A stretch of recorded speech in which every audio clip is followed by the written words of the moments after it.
নির্বাচন এলে সেতু নির্মাণের প্রতিশ্রুতি দেওয়া হয়, কিন্তু 50 বছরেও নির্মাণ হয়নি এই সেতুটি।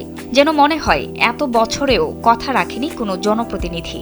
বলছি নওগাঁর মান্দা উপজেলার আত্রাই নদীর উপর প্রসাদপুর, পাজরভাঙ্গা ও যোধবাজার এলাকার সংযোগ সাঁকুর কথা। সরেজমিনে দেখা যায় ভোর থেকে রাত পর্যন্ত স্কুল পড়ুয়া শিশু, বয়স্ক মানুষ, এমনকি অসুস্থ রোগীরাও ঝুঁকি নিয়ে পার হচ্ছেন এই সাঁকো দিয়ে। সামান্য অসাবধানতায় যে কোনো সময় দুর্ঘটনার কবলে পড়তে পারে এলাকাবাসীরা।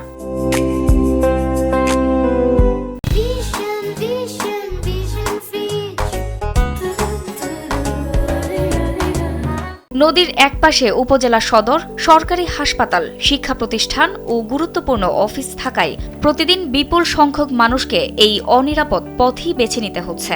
স্থানীয়দের অভিযোগ, জরুরি অবস্থায় রোগী হাসপাতালে নিতে দেরি হওয়ায় অতীতে প্রাণহানির ঘটনাও ঘটেছে অনেক। আমাদের একটা ব্রিজের দরকার।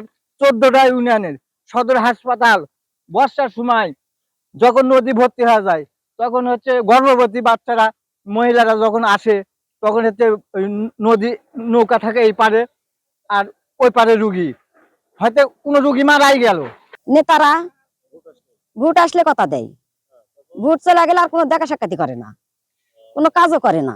নির্বাচিত হলে অগ্রাধিকার দিয়ে আত্রাই নদীর উপর একটি বড় সেতু নির্মাণের উদ্যোগ নেবেন বলে জানান এই আসনটির দুই প্রার্থী। আমার উন্নয়নের মধ্যে প্রথম ধাপ আছে আত্রাই নদী খনন এবং বাঁধগুলো মজবুতভাবে নির্মাণ, এবং প্রায় 8টা থেকে 10টা ব্রিজ করার প্রয়োজন, কিন্তু আমরা হয়তো একসাথে পারবো না। পর্যায়ক্রমে প্রথম ধাপেই আমি প্রসাদপুর খেওয়াঘাট ব্রিজ, জোকাহাট খেওয়াঘাট ব্রিজ এবং সাথে হয়তো ফকিরনী নদীতে আমাদের আরেকটি ব্রিজ, চককান্দেব ইউনিয়ন কাউন্সিল, সেখানে স্কুল এবং কলেজ আছে, এই ব্রিজগুলো পর্যায়ক্রমে করতে হবে।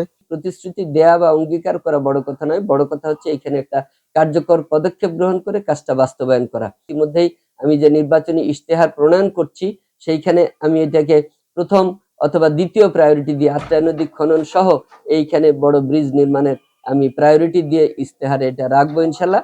অর্ধশতকের প্রতীক্ষা পেরিয়ে এখন মান্দাবাসীর একটাই প্রশ্ন, এবার কি সত্যি প্রতিশ্রুতির সেতু বাস্তবে রূপ নেবে, নাকি আবারও বাঁশের সাঁকোই হয়ে থাকবে তাদের নিয়তি?